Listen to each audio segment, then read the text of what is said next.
Kanwil DJP Seluteng Malu. Beberapa kriteria, ya salah satu tadi adalah pemberi kerja.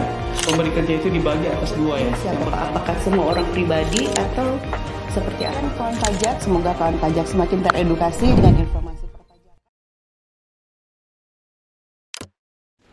Assalamualaikum warahmatullahi wabarakatuh. Salam sejahtera untuk kita semua. Om Swastiastu, Namo Buddhaya, salam kebajikan. Ya, senang sekali kami dari Kanwil DJP Seluteng Malu ketemu lagi nih dengan kawan pajak di dalam live Instagram pada hari ini. Dan hari ini kita masih akan membicarakan tentang lanjutan dari Cortex Administration System atau CITAS. Dan hari ini kita akan membicarakan tentang proses bisnis surat pemberitahuan atau SPT. Dan sudah hadir di sini narasumber kita, yaitu Bapak Yoga Sastrono, Kepala Bidang Pribadi Humas Kanwil DJP Seluteng Malu. Selamat pagi Pak Yoga. Selamat pagi Kak Elva, selamat pagi kawan pajak. Assalamualaikum warahmatullahi wabarakatuh. Ya mungkin kawan pajak jarang-jarang nih lihat Pak Yoga pada live Instagram, jadi kita berhasil mengundang Kepala Bidang Pribadi untuk jadi narasumber pada hari ini. Nah kalau kita perhatikan ya kawan pajak, jadi kalau di DJP ini kan sering membicarakan tentang CITAS ya Pak akhir-akhir ini. Dan sebenarnya CITAS ini tujuannya untuk memudahkan nih buat wajib pajak sekalian. Nah, mungkin tentang SPT ini Pak, surat pemberitahuan kan saat ini sudah banyak yang mungkin mengetahui tentang SPT. Nah, SPT ini apakah sama dengan SPT yang sudah kita ketahui atau mungkin nanti kalau di CITAS SPT-nya seperti apa? Ya, baik Kang Pajak. Jadi kalau kita bercerita, tadi sempat disinggung terkait CITAS ya. Jadi CITAS itu singkatan dari Cortex Administration System. Nanti mungkin teman-teman akan sering mendengar juga ini SIAP. Jadi SIAP itu sebenarnya adalah terjemahan dari Cortex, dari CITAS. Jadi sistem inti administrasi perpajakan. Nah, bagaimana dengan SPT? Jadi sebagaimana kita ketahui, SPT itu adalah suatu sarana, surat yang digunakan oleh wajib pajak untuk melaksanakan kewajiban perpajakannya. Jadi itu sarananya, dan di undang-undangnya sampai dengan hari ini SPT ya seperti kawan pajak lihat selama ini itu masih sama, hanya saja nanti ke depannya dengan adanya CITAS itu akan lebih dimudahkan dalam proses pelaporan SPT-nya. Gitu kan Eva? Iya berarti Pak, nanti jenis SPT-nya apakah masih sama Pak atau ada perubahan nih Pak ke depan? Jadi kalau sebagaimana kita ketahui jenis SPT itu sebenarnya ada dua. Kalau dilihat dari sisi waktu, itu ada dua, yaitu SPT massa yang itu dilaporkan oleh wajib pajak secara rutin setiap bulan, dan ada SPT tahunan yang cukup dilakukan setahun sekali.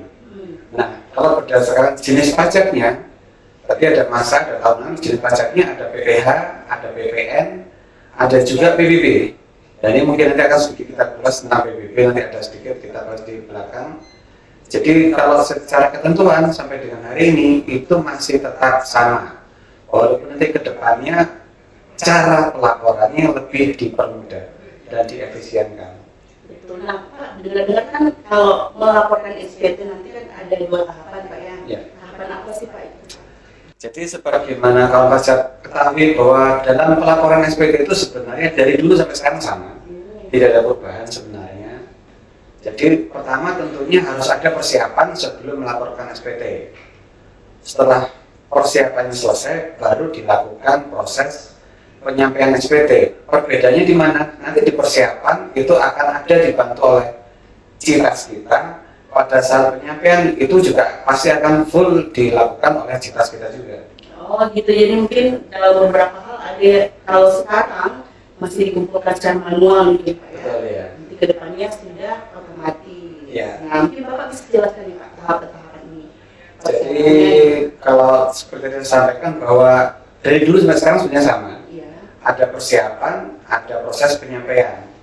Tadi sempat disinggung bahwa pada saat proses persiapan, kalau sebelumnya itu kita manual, kita kumpulkan bukti-bukti perpajakan kita untuk kita laporkan pada saat misalnya SPT tahunan maupun SPT massa. Nah, untuk persiapan ini ke depannya itu akan dibantu oleh CITAS, seperti misalnya faktur pajak itu nanti juga akan tersedia di CITAS.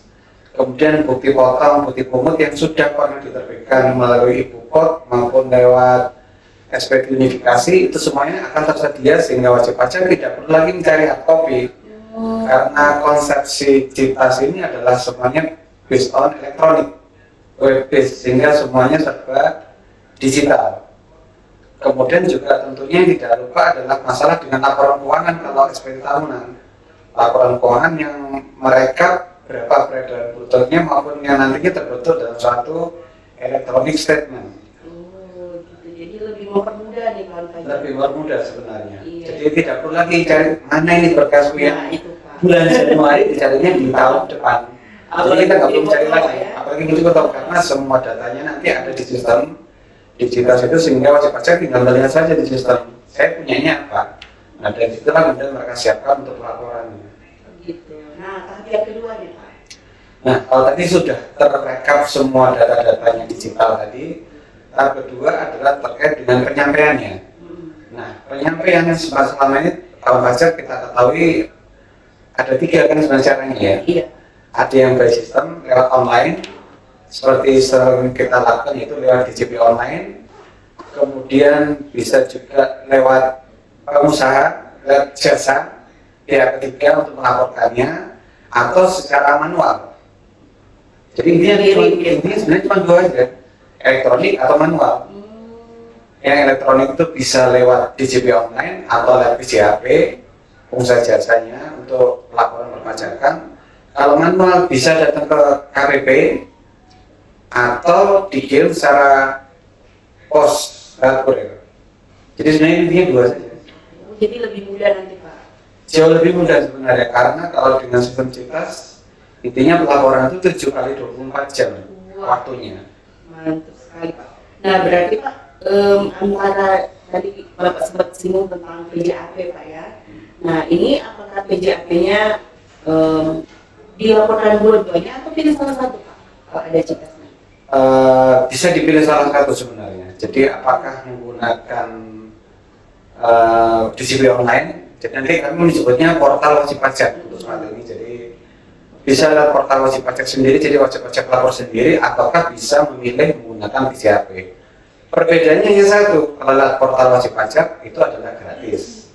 Kalau lewat PJAP itu kecenderungan berbayar. Jadi perbedaannya, tapi intinya sama sebenarnya. Yang penting PJAP-nya terdaftar di DJP. Yang penting terdaftar dan resmi, dan itu karena masalah kerahasiaan jabatan yang harus dipatuhi oleh PJAP tersebut. Ya, mungkin Bapak bisa memberikan sedikit gambaran Pak, cara penyampaian SPT-nya nanti seperti apa? Terkait dengan cara tahapan untuk penyampaian SPT-nya sendiri, jadi yang pertama kali tadi pada saat akan menyampaikan SPT, wajib pajak bisa milih nih, saya mau pakai elektronik ataukah manual. Kalau dia sudah bentukkan misalnya elektronik, kemudian jenis SPT apa yang akan dilaporkan? Apakah PPH, apakah PPN, ataukah misalnya PBB, seperti itu. Setelah sudah memilih jenis SPT-nya akan dilaporkan. Yang kedua adalah input data-data yang sudah tadi dikumpulkan sebelumnya waktu pada saat persiapan. Setelah diinput, kemudian dibuatlah SPT-nya, dan nanti ada satu fitur baru sebenarnya yang sudah disediakan dengan 2 tahun terakhir, itu adalah pre-populated data. Nanti ada istilah pre-populated, jadi yang sudah diinput per bulan setiap transaksi itu akan nanti tergenerate pada saat melaporkan SPT, baik tahunan maupun masa. Sorry Pak, jadi saya potong sedikit. Iya. Nah, tentang pre-populated itu kan menarik Pak ya. Iya. Berarti misalnya ada transaksi 2 pihak gitu Pak. Saya bertransaksi dengan Pak Yoga gitu sebagai pembelinya atau menyerahkan jasa. Saya membuat bukti potong, nanti masuk ke SPT Bapak gitu Pak. Jadi nanti kalau di CITAS pajak itu ada namanya akun pajak. Iya. Kak Melva punya akun pajak, saya punya akun pajak. Nah, ketika kita bertransaksi, kemudian Kak Melva menginput data perpajakan di akunnya Kak Melva, itu kan udah menyatakan transaksi dengan siapa? Iya. Misalnya dengan saya, maka secara otomatis by sistem data itu nanti akan masuk di tempat saya. Sehingga ketika hari ini Kak Melva itu real time. Jadi ketika Kak Melva jam sekarang menginput, maka pada saat ini juga saya bisa melihat di data saya, di akun pajak saya ternyata sudah masuk nih, ada bukti potong misalnya Misalnya ada bukti potong PPh partai 2 misalnya seperti itu langsung muncul di depan kita. Dan itu real time dan itu borderless. Misalnya Kak Melva ada di Manado, saya ada di Palu, itu saya bisa lihat, bisa cek karena semuanya adalah web based system semua. Wah, menarik nih Pak. Ya. Ya, selain kan Pak kan setelah Jadi setelah ada pembuatan SPT tadi, setelah di-input semuanya, pre-populated-nya juga sudah masuk, baru dilakukan validasi data. Jadi nanti setelah dilihat, nanti wajib pajak bisa melihat data yang sudah masuk sudah oke atau belum. Jika sudah masuk sudah oke, di tahap akhir nanti ada satu proses sebenarnya submit.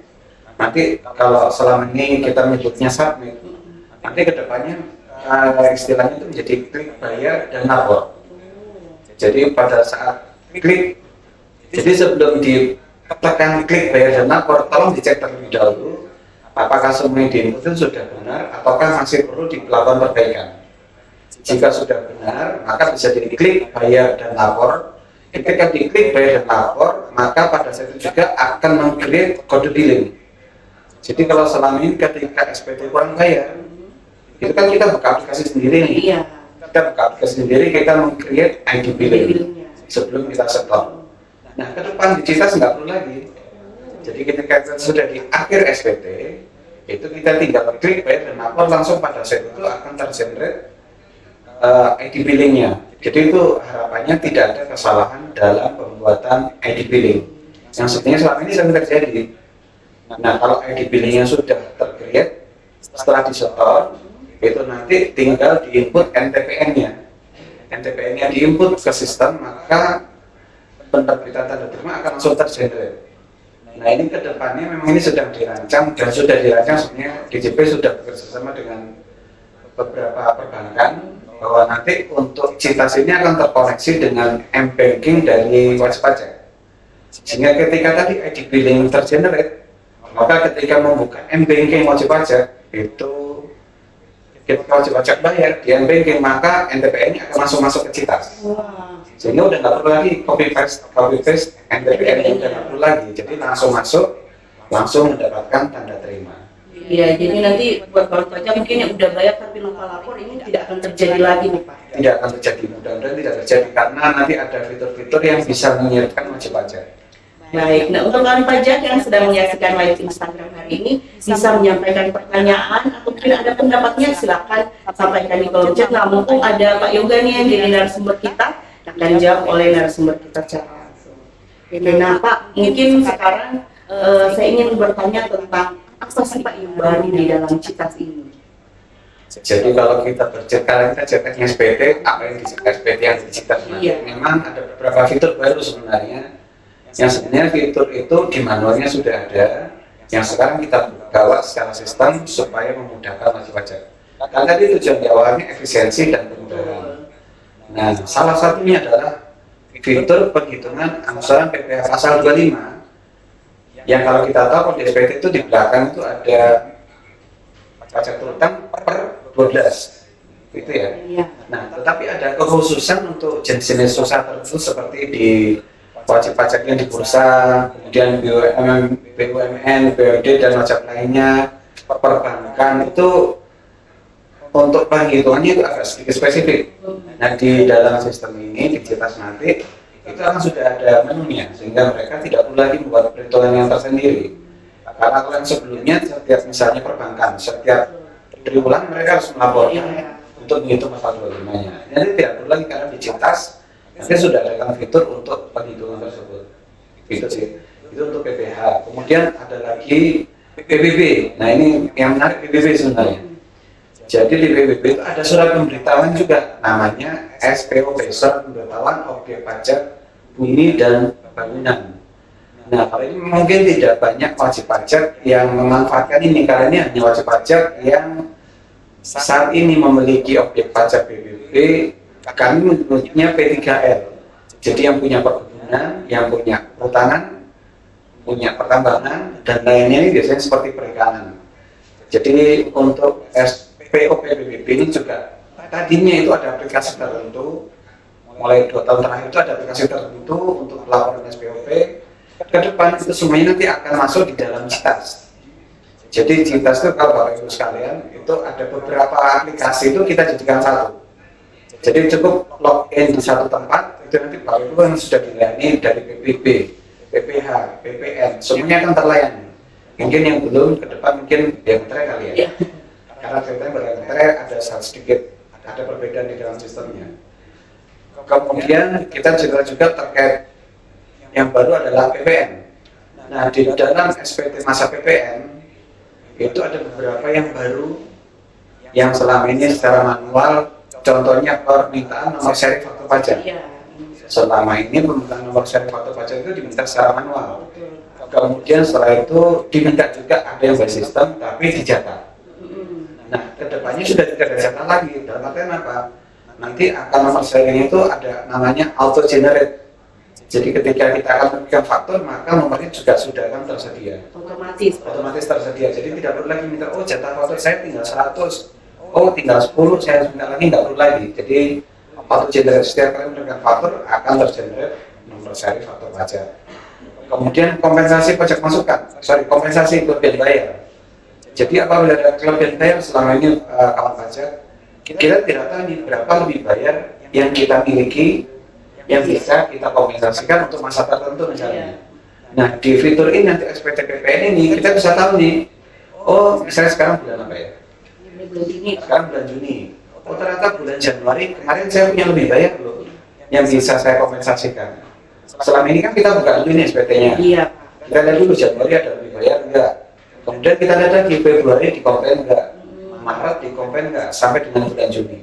Ke depan sudah tidak perlu lagi. Jadi nanti ke depan ketika ada kompensasi di Januari, ketika ada lebih baik di Januari, maka di bulan Juni kita sudah bisa melihat yang di Januari lebih baik itu sudah pernah dikompensasi atau belum. Jika sudah, sisanya berapa? Sehingga dia bisa tahu, oh bulan Juni ini saya ingin kompensasikan berapa. Jadi dia nggak perlu lagi buka SPT yang terlebih yang lama. Jadi haknya itu nanti akan bisa digunakan lebih optimal nantinya seperti itu. Kemudian untuk pemungut PPN ini lebih cenderung kepada bendahara. Jadi kalau kita nanti ada SPT unifikasi untuk instansi pemerintah, ini nanti akan terintegrasi penerbitan fakturnya dengan SPT PPN dari rekanan yang bersangkutan. Jadi ketika misalnya ada rekanan yang bertransaksi dengan bendahara, maka pemungutannya nanti akan terintegrasi langsung dengan SPT-nya yang bersangkutan. Jadi misalnya ETX, dia dipotong karena ada transaksi konsumsi misalnya, potong PPN-nya 10 juta. Pada saat itu si PKP itu bisa langsung lihat di akun pajaknya sudah masuk tidak untuk setorannya, potongan pengutangnya sudah masuk tidak, itu bisa langsung dilihat. Kemudian di sini ada satu lagi yaitu bahwa satu wajib pajak hanya menggunakan satu jenis SPT. Itu untuk PPN. Kemudian untuk pasal 21 ada terkait dengan pre-populated. Tadi kita sempat cerita pre-populated dari database yang sudah teregistrasi. Maksudnya apa pre-populated ini? Jadi kalau misalnya ada kita cerita misalnya benda pemerintah ya, ASN ini nanti yang paling banyak seharusnya terbantu dan terdampak dengan registrasi ini maupun pekerja-pekerja. Karena apa? Ketika si pemotong pajak ini dia menginput pasal 21 dari seorang karyawan, maka secara otomatis yang sudah dipotong atau dipungut itu akan masuk ke akun pajak dari yang dipotong. Misalnya saya sebagai bendahara pemerintah, Kamenfas sebagai pegawai. Ketika saya mengenerate pasal 21, maka datanya secara otomatis akan masuk ke akunnya Kamenfas. Jadi ketika lapor SPT nanti udah langsung. Selama ini kan kita kalau lapor SPT kita kumpulkan dan diikuti potongnya, kemudian kita info satu-satu kan. Nah ke depan nggak perlu. Jadi nanti ketika Kamenfas udah mendapatkan, padahal kan lapor SPT tahunan itu untuk bukti potongnya di dalam SPT-nya akan langsung muncul sendiri, ping gitu. Jadi udah nggak perlu lagi kita cari-cari, nggak perlu lagi. Sehingga kalau misalnya ini mungkin yang lebih bantu nanti adalah para dokter sebenarnya. Yang biasanya dokter itu kan jarang hanya dari satu beri kerja, dia praktek di mana-mana. Nah ketika dia dipotong, oleh si pemberi kerja, maka akan masuk misalnya dia dari rumah sakit A, B, C. Selama ini dia kan harus mengumpulkan untuk bukti potong. Ke depan sudah tidak perlu lagi karena seharusnya ke depan nanti data itu kan masuk ke akun pajaknya dia. Itu kemudian bagi yang melakukan pemusatan, maka untuk WP Jabar dapat karena kita dengan KMK 59 semuanya dipusatkan di pusat masing-masing wajib pajak. Tetapi untuk cabang tetap bisa menerbitkan untuk bukti potong pasal 21-nya. Tetapi untuk SPT-nya nanti pasal 21-nya tetap dilaporkan oleh si pusatnya. Jadi kalau misalnya ini yang hanya itu kalau bisa saya ucapkan saya perbankan. Dan saya misalnya Pak Mandiri lah. Pak Mandiri seluruh Indonesia dia mungkin punya 1000 cabang. Misalnya cabang di Manado dia membuat SPT pasal 21 untuk karyawannya yang ada di cabang Manado. Di Surabaya membuat SPT untuk yang di cabang Surabaya. Itu nanti datanya akan tergenerate semuanya di pusatnya. Yang kemudian nanti pusatnya yang akan menyetor dan melaporkan secara sekaligus. Itu kemudian jika ada perubahan aturan maka nggak perlu lagi nih kita update untuk website datanya aplikasi nggak perlu lagi karena selama ini kan kalau kita ada perubahan aturan SPT-nya disesuaikan. Artinya kita minta lagi nih aplikasinya kita minta kita install lagi nih di tempat kita kan. Nah berikutnya nggak perlu lagi nih karena ketika ada perubahan aturan maka aplikasi itu karena web based jadi wajib pajak hanya tinggal menyesuaikan saja nanti masalah pelaporannya. Kemudian yang dua terakhir adalah SPT masa PPh unifikasi. Jadi SPT unifikasi ini kalau pajak pahami ini adalah SPT kalau dulu kita mengenal ada pemotongan dan pemungutan, ada PPh 22, 23, 4E2, pasal 15. Nah ini sekarang diwujudkan dalam satu jenis yaitu namanya SPT masa PPh unifikasi. Nanti ada dua unifikasi, ada untuk non pemerintah dan ada untuk instansi pemerintah. Di mana untuk instansi pemerintah nanti di dalamnya ada juga tidak hanya PPh, tapi juga tadi kita cerita PPN yang dipungut oleh bendara itu nanti munculnya juga kan di dalam SPT masa unifikasi. Nah kemudian terkait dengan SPT masa PPh ini sama seperti tadi di PPh tadi bahwa ketika tadi di proses awalnya ada ketika akan lapor ada klik mengenerate ID billing. Nah di unifikasi ini juga sama bahwa nanti mereka akan terkoneksi juga dengan masalah ID billing. Jadi ID billing nanti akan semuanya serba terkoneksi dengan pada saat akan lapor SPT. Soalnya ini kan kita buat SPT dulu, setelah itu baru kita buat ID billing di aplikasi tersendiri. Nah kedepannya tidak. Ketika kita akan lapor SPT masa unifikasi, di saat tahap akhir itu akan langsung mengenerate ID billingnya. Nah kemudian pihak yang dipotong itu akan memperoleh notifikasi, tadi sudah disampaikan memperoleh notifikasi misalnya saya dipotong 4E2 misalnya kalau saya bertransaksi dengan siapapun maka nanti di akun pajak saya akan muncul ini ada notifikasi bahwa ada bukti potong nih dari bendara X atau dari PT X itu akan muncul seperti itu. Kemudian yang berikutnya adalah terkait KPI badan, apa sih yang baru? Nah selama ini kita pahami bahwa kita ngisi RPK itu kan dari belakang ke depan, dari lampiran ke induk. Jadi badan banyak. Tapi badan kan banyak, lampirannya sampai 6 atau 7 gitu kan ya. Belum lagi nanti kalau ada A, B, C. Nah, apa aja ke depan itu akan dibalik. Kita mengisi SPT dari induknya lebih dulu, baru kita mundur ke lampiran. Konsepnya bagaimana? Bahwa nanti berdasarkan pertanyaan yang akan dijawab oleh wajib pajak. Jadi ini sebenarnya kalau di SPT tahunan PPh orang pribadi sudah terjadi sebenarnya. Nanti ke depannya untuk tahunan itu akan seperti itu konsepsi laporannya. Jadi tidak dari lampiran, tapi dari induk, terus kemudian ke belakang. Kemudian untuk laporan rugi laba dan laporan keuangan itu telah tersedia format yang standar. Tapi ini baru mencakup hanya 12 sektor usaha saja. Sektor usahanya kan nanti di sesi berikutnya nanti kita jelaskan. Jadi intinya untuk laporan rugi laba, laporan keuangan. Untuk laporan keuangan nanti akan sudah ada standar yang sudah ditentukan oleh Direktur Jenderal Pajak yang nanti tinggal diinput di dalam sistem tersebut. Kemudian seluruh bukti potong yang tadi diunifikasi, di SPT masa dan sebagainya itu akan tergenerate, terpopulated ke dalam SPT tahunan PPh badan.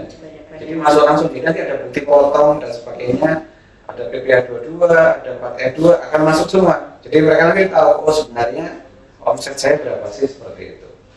Iya. Nah kalau OP-nya gimana Pak? Nah, kalau OP setelah kita pahami nih bahwa OP selama ini kita ada 3 jenis kan ya? Iya. Ada 1770, ada 1770S sederhana dan SS 1770SS sangat sederhana.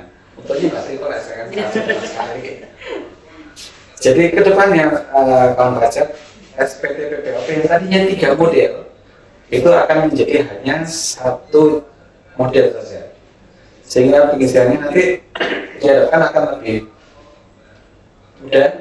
Jadi nggak usah bingung mikir, karena terkadang banyak yang masuk di tempat kami ini ternyata wajib pajak melaporkan SPT dengan jenis formulir yang salah. Iya betul. Nah untuk mengantisipasi tersebut, makanya untuk ke depan pada saat CITAS itu kita cukup 1 jenis formulir saja untuk semua jenis, untuk semua orang pribadi dalam kategori apapun.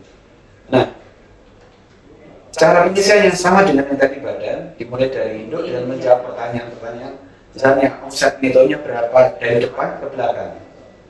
Intinya sama persis. Kemudian seperti PPh badan tadi, data-data bukti potong itu akan terpopulated ke SPT masing-masing. Jadi kalau kita lihat misalnya mungkin yang kawan-kawan yang ASN atau yang pemberi yang dari satu pemberi kerja, saya lupa di lembaran berapa itu di SPT PPh orang pribadi ada daftar bukti potong. Nah dengan repopulated nanti bukti potong itu akan muncul sendiri di situ. Jadi tinggal klik muncul di situ, tinggal kita setujui masuk sudah, seperti itu. Kemudian juga ada menu pencatatan. Ini yang unik, ini ada menu pencatatan untuk UMKM. Karena apa? Kita ketahui bersama bahwa UMKM itu ada batasan threshold 500 juta. Betul Pak. Untuk menentukan apakah dia sudah terutang atau tidak. Nah ini ada alat bantunya. Salah satunya ada menu pencatatan untuk UMKM, untuk omset per bulannya berapa, sehingga untuk menentukan sebenarnya dia sudah lewat 500 juta atau tidak. Kalau tidak lewat 500 juta berarti dia masih belum terutang. Lewat 500 juta berarti dia terutang sesuai dengan ketentuan yang berlaku. Kemudian untuk wajib pajak yang telah memenuhi syarat tapi tidak perlu menyampaikan SPT, ada ini. Jadi saya seperti pensiunan, kan sebenarnya udah nggak perlu lagi nih. Iya. Tapi NDP-nya belum bisa dihapus. Nah nanti di sini ada notifikasinya sehingga dia, kalau misalnya dia tidak perlu menyampaikan SPT tahunan, ya nanti dia nggak perlu menyampaikan, intinya seperti itu, sehingga sanksi perpajakan kalau dia tidak lapor itu tidak akan berjalan dengan bersangkutan. Intinya seperti itu sih. Oke, nanti kita ke kolom komentar dulu Pak. Ya. Ya, kalau saja kalau misalnya masih ada yang ingin ditanyakan, tadi kan sebenarnya sudah banyak yang disampaikan oleh Pak Yoga. Kalau mungkin masih ada yang mengganjal nih, nah, silakan tanyakan langsung ke kolom chat dan ada yang dijawab oleh narasumber kita pada hari ini. Iya baik, Pak. Sebelum mungkin kawan pajak masih memikirkan nih pertanyaan apa yang ingin ditanyakan. Nah kalau dari saya Pak mau tanya, kan ini sudah elektronik nih Pak. Ya. SPT kertas, apakah masih akan digunakan kalau sudah ada CITAS? Ini harus kita pahami bersama bahwa sebenarnya elektronik ini memang ada beberapa tempat mungkin yang tidak bisa tersenggol, ada beberapa kriteria yang mungkin tidak bisa dilakukan oleh wajib pajak, sehingga SPT yang dalam bentuk manual kertas itu masih dibuka, kemungkinan masih buka peluang seperti itu. Jadi masih bisa dibantu Pak ya untuk masih bisa. Jadi karena mungkin ada beberapa wajib pajak yang mungkin literasi digitalnya mungkin masih belum paham, itu memang masih dibuka kemungkinan untuk elektronik, tetapi itu terbatas ya. Ada kriterianya seperti itu. Jadi tidak semuanya. Karena memang ini ke depan kami lebih mengedepankan secara digital elektronik karena untuk memudahkan dalam pelayanan.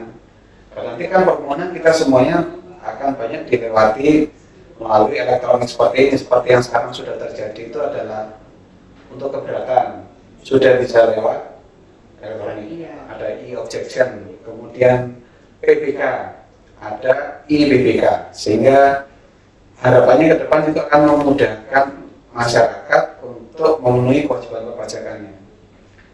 Oke baik. Nah kalau misalnya nih Pak, BPD sudah buat SPT, terus dia sudah klik bayar dan lapor tadi Pak. Nah kebetulan ternyata masih ada yang ingin dia laporkan nih. Saya mau betulkan atau mau mengedit lagi SPT saya. Apakah masih bisa? Oke, jadi sempat tadi di awal saya sampaikan bahwa sebelum diklik pastikan dulu ya. gitu ya. Jadi kalau pas sebelum diklik, oh masih ada yang belum dilapor atau masih ada salah sehingga ingin diedit, pada saat itu lakukan edit sebelum diklik. Tapi gimana kalau udah diklik? Kan masalahnya apa kalau sudah diklik, ID billing akan tergenerate, akan tercreate sehingga itu sudah saatnya store. Nah, kalau memang terjadi seperti itu, secara sistem nanti ke depan kita ketahui bersama bahwa saat ini ID billing itu ketika kita create itu masalahnya adalah 30 hari ini. Lama banget kan? Iya Pak. Nah, ke depan ini akan diperpendek karena semuanya sudah sistem seperti ini, hanya menjadi 7 hari aja nih. Nah, karena ini menjadi 7 hari, makanya nanti kalau sudah terlanjur diklik, maka apa yang sudah diinput tidak bisa diedit lagi. Makanya tadi kan kuncinya sebelum diklik pastikan dulu sudah oke, baru klik. Kalau ternyata sudah diklik ternyata masih harus ada yang diedit, harus diperbaiki, maka itu sudah tidak bisa dilakukan lagi sebelum masa ID billingnya selesai. Kalau masa ID billingnya tadi 7 hari selesai, baru bisa diedit. Cuman kalau masalahnya gini, wajib pajak lapor kalau PPN contohnya PPN kan akhir bulan. Misalnya dia membuat tanggal 29, dia klik 29, berarti nggak bisa ini dong. Nunggu 7 hari lewat nih, lewat pasti. Nah, caranya gimana? Caranya sederhana aja kawan pajak.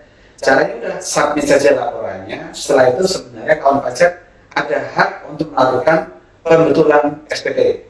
Masih bisa berarti Pak? Masih sangat bisa. Jadi ada fasilitas atau haknya wajib pajak yang bisa digunakan yaitu pembetulan SPT apabila ternyata SPT yang disubmit itu ada kesalahan apapun itu bisa dibetulkan. Jadi sarannya itu seperti itu. Jadi kalau misalnya terlanjur diklik karena saking semangatnya nih, klik, oh ada yang salah gitu kan? Udah teruskan aja sampai dapat tanda terima. Setelah dapat tanda terima, saat itu juga jadi nggak perlu nungguin. Klik jam 9 diklik, jam 9 dibayar, jam setengah 10 dilapor, dapat tanda terima elektronik, jam 10 lakukan pembetulan.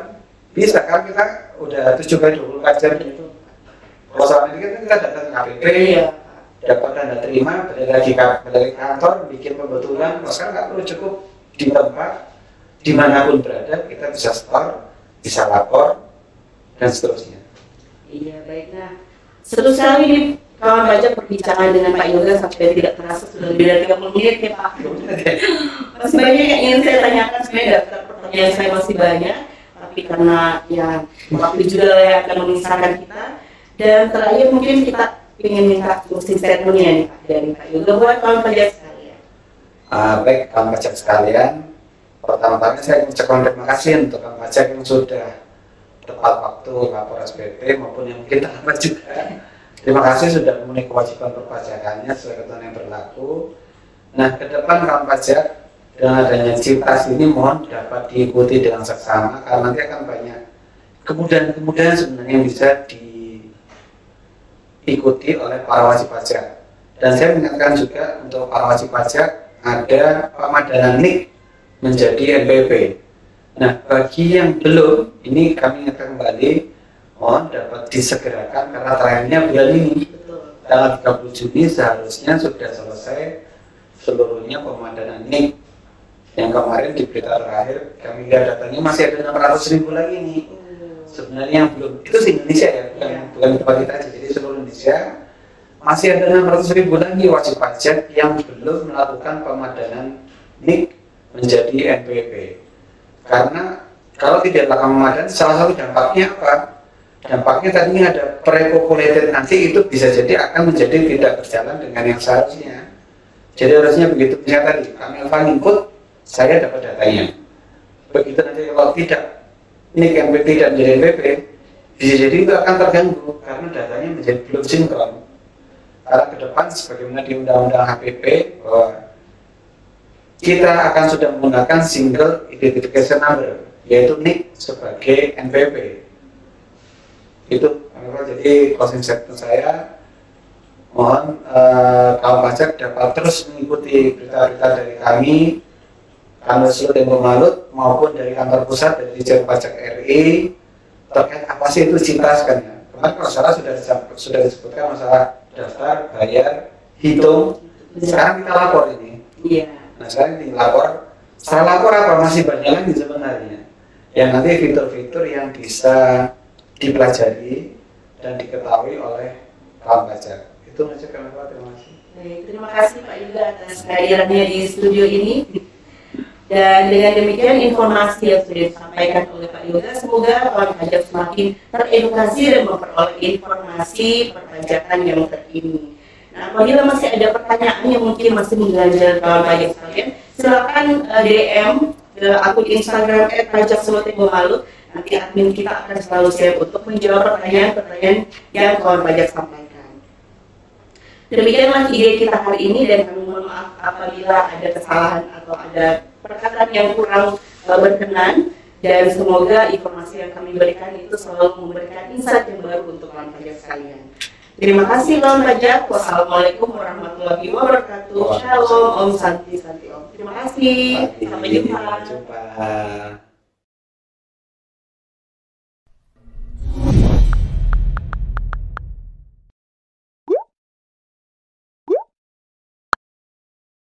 Kanwil DJP Solo Tempo Malut. Beberapa kriteria yang salah satu tadi adalah pemberi kerja.